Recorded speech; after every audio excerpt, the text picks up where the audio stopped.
नमस्कार दोस्तों, मेरा नाम है राहुल और आप देख रहे हैं हमारा YouTube channel BEd lesson plan. Lesson plan की सीरीज में आज हम गणित विषय से संबंधित एक नया लेसन प्लान लेकर आए हैं, जिसका प्रकरण है त्रिभुज की समरूपता के नियम। यह लेसन प्लान कक्षा 10 के लिए है, बाकी समरूपता कक्षा 9 में भी है, तो आप इसे कक्षा 9 में भी पढ़ा सकते हैं। तो चलिए शुरू करते हैं। जैसा कि आप जानते हैं कि लेसन प्लान के फॉर्मेट में सबसे ऊपर हम पाठ योजना संख्या लिखते हैं, उसके बाद संस्था या विद्यालय का नाम और उसके बाद ब्लॉक्स बनाते हैं, जिसमें दिनांक, कक्षा, विषय, उपविषय, कालांश और अवधि लिखते हैं। प्रकरण आप जान ही रहे हैं, त्रिभुज की समरूपता के नियम। तो इसके बाद हम सामान्य उद्देश्य देखते हैं। पहला है छात्रों में तार्किक चिंतन की शक्ति उत्पन्न करना। दूसरा है छात्रों में गणित के नियमों, प्रत्ययों व सिद्धांतों का ज्ञान कराना। तीसरा है छात्रों को स्वावलंबी बनाना। चौथा है छात्रों में समझ का विकास करना। पाँचवा है छात्रों को गणित विषय की उपयोगिता बताना। छठा है छात्रों में गणित के प्रति रुचि उत्पन्न करना। तो ये हो गए हमारे सामान्य उद्देश्य। अब हम बात करते हैं विशिष्ट उद्देश्यों की। तो विशिष्ट उद्देश्य में पहला तो लिख सकते हैं कि छात्रों में अपेक्षित व्यवहारगत परिवर्तन करना। ज्ञानात्मक में लिखेंगे कि छात्र त्रिभुज समरूपता के नियम का ज्ञान प्राप्त कर सकेंगे। बोधात्मक में लिखेंगे कि छात्र त्रिभुज समरूपता के नियम से संबंधित प्रश्नों को समझ सकेंगे।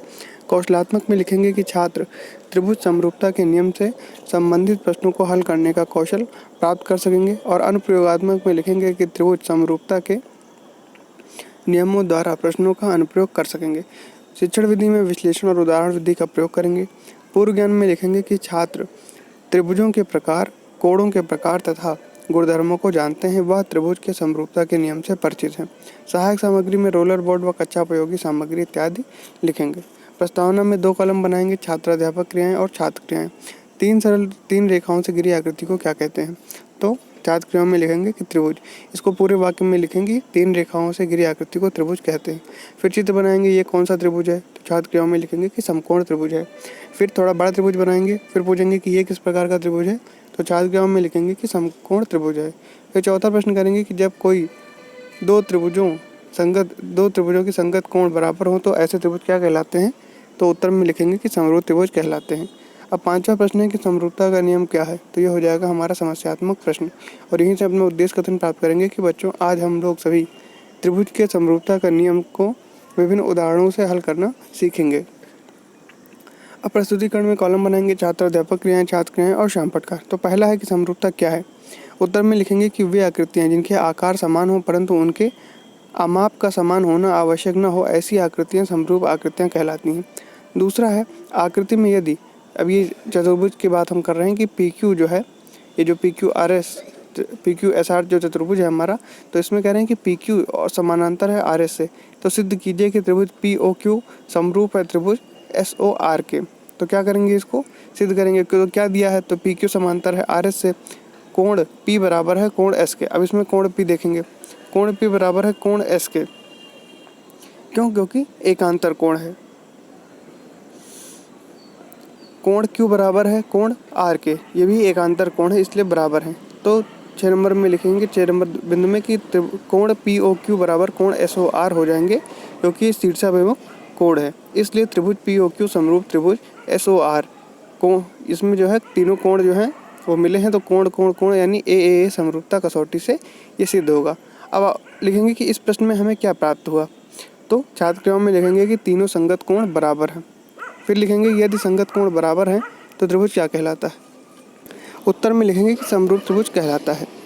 अब आगे लिखेंगे कि आकृति में दिखाए गए त्रिभुज ABC समरूप त्रिभुज PQR।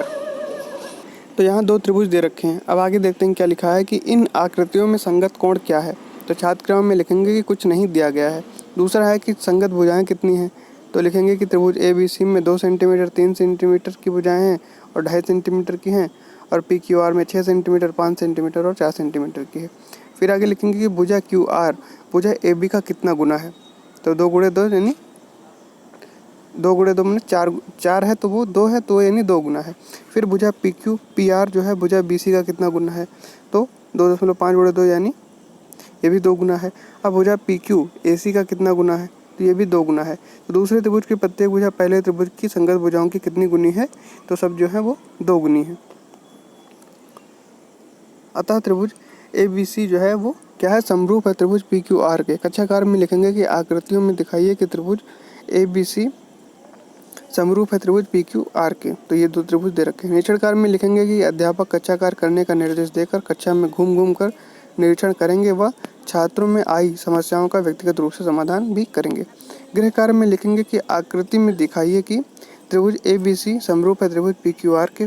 तो ये गृह कार्य के लिए दे देंगे और इसमें कोण पी जो है वो ज्ञात करने के लिए। तो यहाँ पर लेसन प्लान समाप्त होता है।